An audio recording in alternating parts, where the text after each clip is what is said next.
Hey everyone, PrintFix here.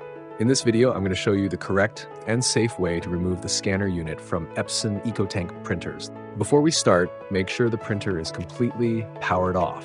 Then unplug the power cable and disconnect the USB cable. Next, open the front cover and also open the ink tank cover. On some models, you might not see a screw on this side. On this one, there is a screw, so I'll remove it first.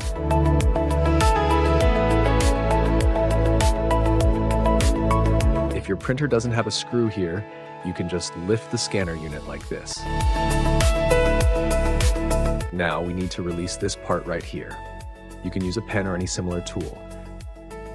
Just slightly lift the scanner with your left hand, push this part, lower the scanner, and then push it again. After that, move over to the left side and disconnect these 3 flat cables. These cables are for the scanner and the control panel.